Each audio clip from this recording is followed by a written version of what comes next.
everyone, and welcome to the new episode of podcast Passport to Your Cybersecurity Career. I am your host, Jalpa. I am a cybersecurity professional, a speaker, and a mentor.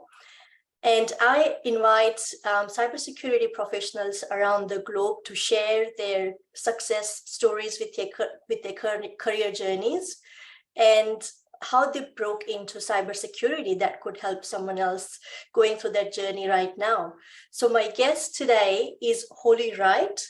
She is a software architect in the IBM Security AI Center of Competency team. Holly has expertise across many domains in security with deep technical knowledge in network detection and response, fraud detection, analytics platform, and applications of machine learning in security. Holly has also won Best Female Security Coder at the 2022 Australian Women in Cybersecurity Awards. Holly is based out of IBM Gold Coast Development Lab in Australia, but has shared her knowledge globally, presenting at numerous conferences and has many patents in her name. Holly is passionate about encouraging people into STEM and is part of many university and school mentoring initiatives. That is impressive. Thank you for being here, Holly. Welcome. Thank you so much. It's a pleasure to be here. Very excited to chat to you today. Awesome. So before we get started, I do want to share a fun fact about you. And this really got me excited because I used to ride motorbikes when I was in uni too, but you have just taken it to another level.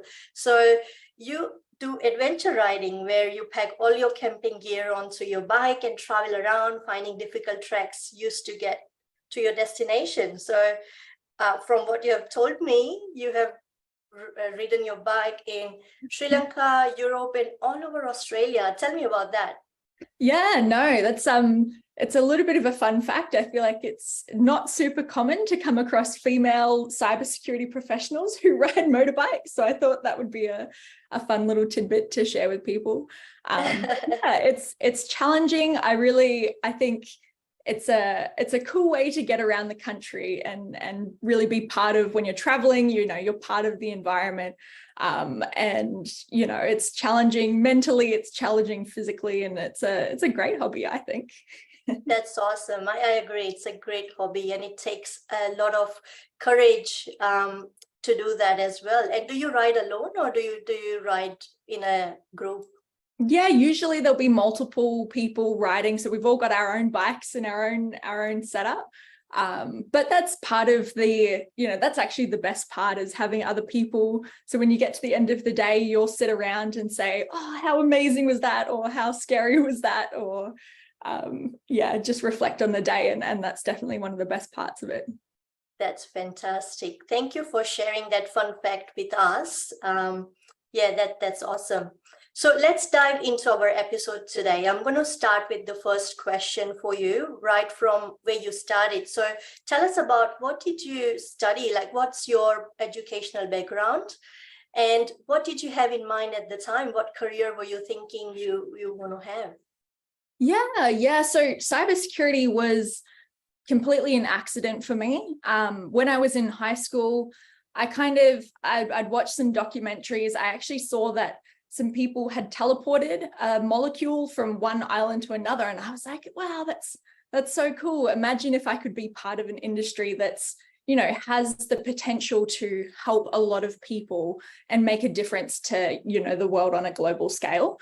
And I'd done all the maths and science subjects at school. I didn't really know what I wanted to do. I think when people think about helping people, a lot of the times their minds will go to, I'll be a doctor or a nurse or something like that.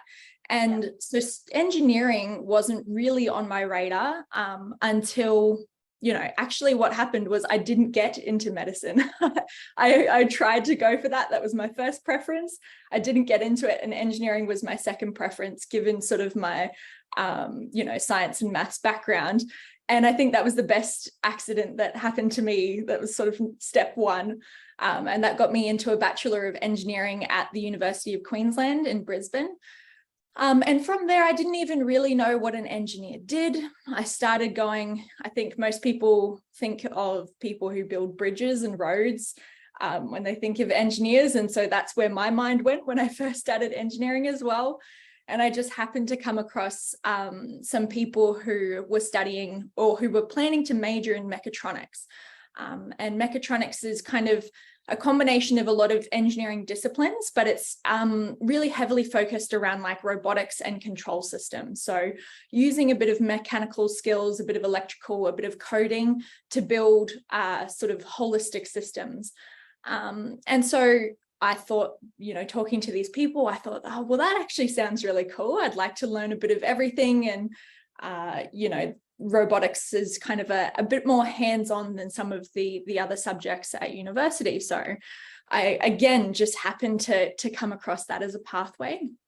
And so as part of my mechatronic major, I did a lot of work with building robots.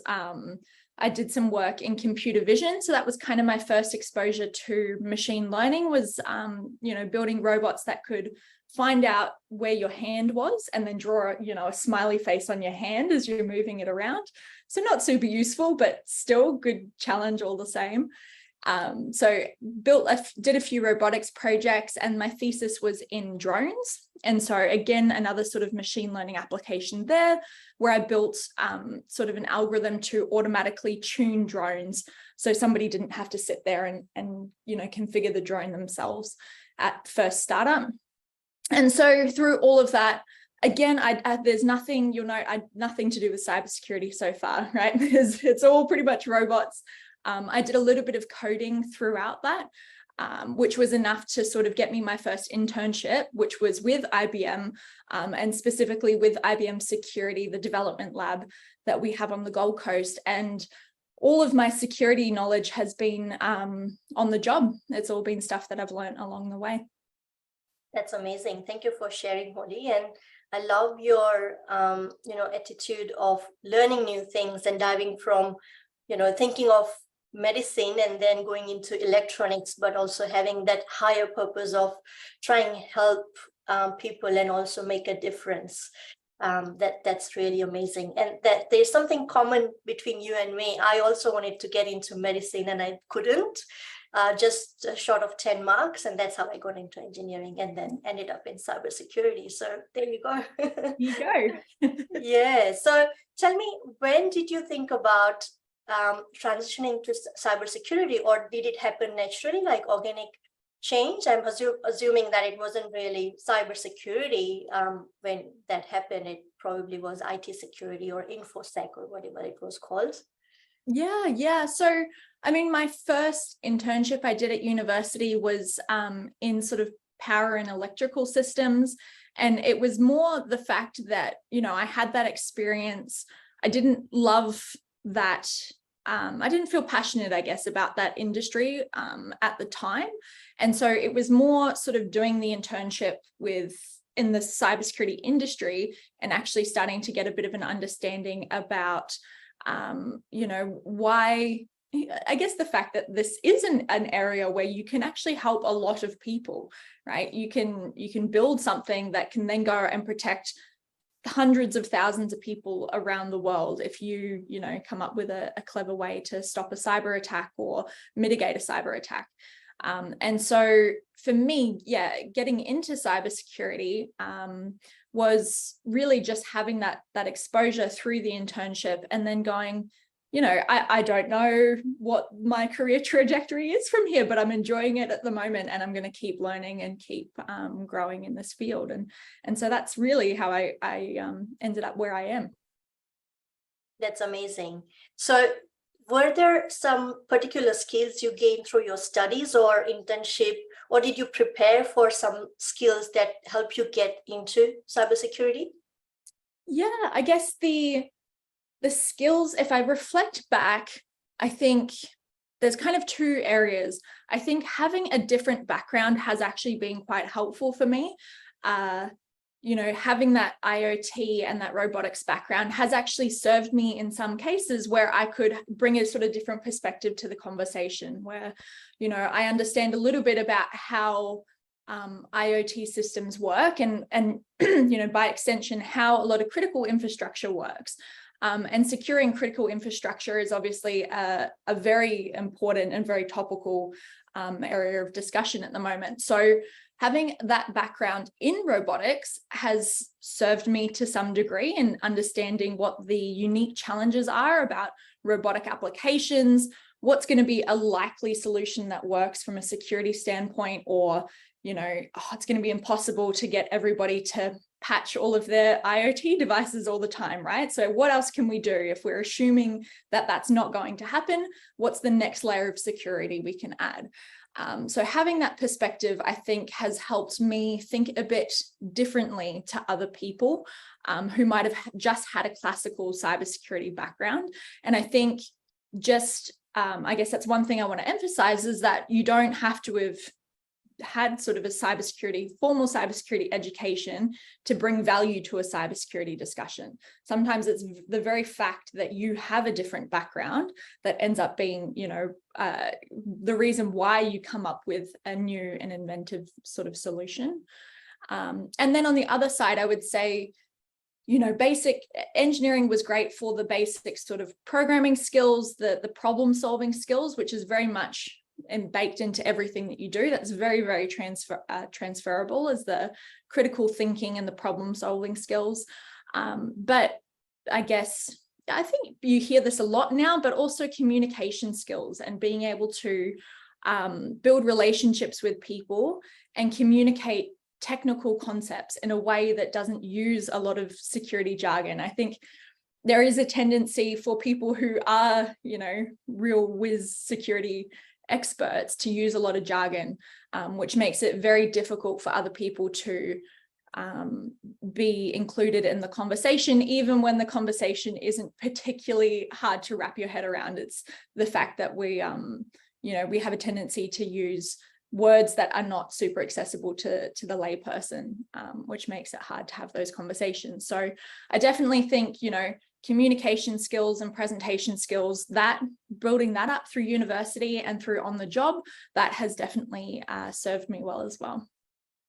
That's great. Yeah. And I think I agree with you. Like, cybersecurity solutions are technical more often than not, but the buy-in we need to get, or the communication that needs to happen with different business leaders or, you know, IT leaders in the organization or outside, they're not always as technical. It's more like just, you know, communication and problem solving approach that we need to bring in and highlight so that everyone can understand the problem we're trying to solve as well.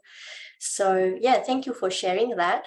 So if someone's trying to go through that journey right now, like I've got a few mentees who reached out last year who have now got roles in cybersecurity, but it took them a long time. And there's a lot of other people who reach out to get help getting into cybersecurity. So you have done that successfully some years ago. What advice would you give to a cybersecurity aspirant today who's trying to break into cybersecurity? Yeah, I guess, you know, there's a couple of different ways to go. I think security is a really unique industry because it actually sits across multiple different industries. So, you know, there aren't too many things that span all domains like that. It doesn't really matter whether your background was in, you know, law or finance or technology or even retail, right? Having worked in a store before, those cybersecurity sits across everything that we do today. So it kind of, it's an interesting industry because it means that no matter what your background is, you probably can add a cybersecurity element to things that you already know and you're already good at, and that can be your transition into cybersecurity. What is the unique thing that you can bring to the table, you know, having worked in finance before, having been on the other end and knowing what problems you would face in your job day to day? How can you sort of take your past experience, add the layer or the glasses of the cybersecurity context on top of it, and then, you know, position yourself as somebody who can inform and contribute to solving those cybersecurity problems. So I think sort of for people trying to get into the industry, don't underestimate the previous experience that you've had, and that can be a unique differentiator for you, is sort of really leaning into whatever your past experience was and saying, you know, this is how I can bring something new and fresh to the table. And yeah, don't underestimate how important that is. And don't assume that you have to be some like crazy hacker person. I think that's what people think working in cybersecurity is, right? Is being a hacker means that you're therefore qualified to work in cybersecurity. So yeah, really sort of back yourself and know that you don't have to be a hacker to do that. There is a lot of other pathways that aren't just, you know, doing malware analysis or incident response. There are many other roles in security. And then, you know, in terms of more sort of hands-on, I think there are lots of cybersecurity networks and meetup groups. Getting involved with those and just sort of having discussions with people in the industry too, I think is a really good way, a really tangible thing that you can do for free. Just go along to those meetup groups and start having those conversations so you can get a better understanding for how you might fit into the picture and what sort of roles in cybersecurity you would enjoy and you would be good at.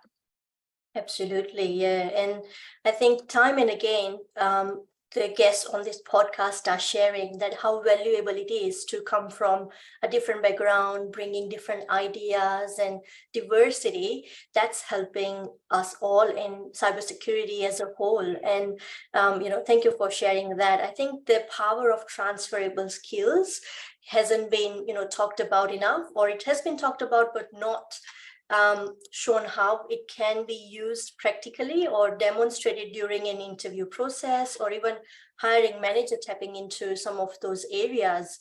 So that's where it leads me to my next question, is that there's so many unfilled jobs in cybersecurity, like 3.5 million as of last year, which has doubled during COVID. So it's just getting worse every single day. Yet there are people trying to get into cybersecurity who are facing a lot of challenges. It's taking 3 to 6 months to fill a role on an average. So what can change on the other sides, like for hiring manager, when they are hiring and going through interview process? Is there something they can do differently to, tap into the transferable skills and the talent pool that's available to fill those unfilled jobs a little bit quicker and not have so many unfilled jobs? Yeah. I think it's a really important piece of the puzzle, right? Because I think a lot of the conversation does focus on the other side. It's what skills do I need to get into cybersecurity, and what else do I need to be doing? And it is difficult for people coming from no experience in cyber to, reach that watermark that are kind of put on those job applications. So in terms of the hiring side, I think it's really important that as an industry, we adopt a mindset of just giving people a go, that there is that significant skills shortage. And so we have to kind of accept that we are going to have to train people in-house. There aren't the people just ready to go, just sitting there waiting to pick up and hit the ground running. We're going to have to train people in-house to solve cybersecurity problems. And so, maybe it's a thing of, okay, well, instead of, paying a recruiter or paying to do this expensive, lengthy job hunt or, candidate hunt, maybe you accept that, okay, we're going to hire someone who doesn't have these skills, but the first thing we're going to do is spend, give them 6 months and pay for some Udemy courses or something to get them upskilled on, AWS or whatever the technology is that you want them to be proficient in. So I think it's a bit of sort of shifting where our investments are. Rather than looking for that right person who's ready to go and hit the ground running, we move to the idea that we're going to hire someone and we're going to invest in the training that we want them to have to be ready to fit into our organization and fit into the cybersecurity team. And I agree. Yeah. And I think it's one of those things where the emphasis should really be more and more on diversity. And that should be, something that we take into consideration beyond a theoretical concept. because, if we think about the cybersecurity problem, if we think about attacks, they are diverse, right? These attacks are coming, it's a global sort of problem that we're looking at here, and attacks come from people of all different backgrounds and genders and nationalities and languages. And so we need to make sure that our defensive force, our side of the fence is also equally as diverse if we're going to come up with good solutions to these problems.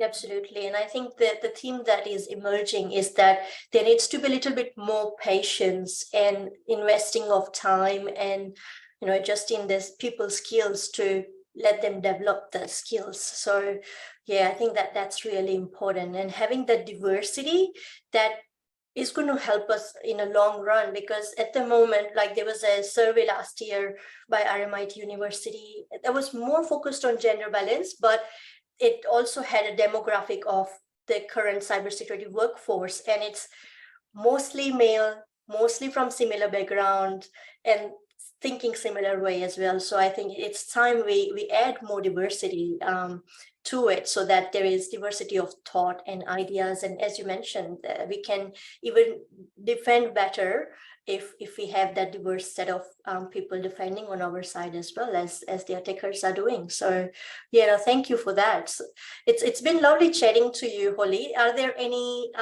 last minute thought, any closing remarks from you?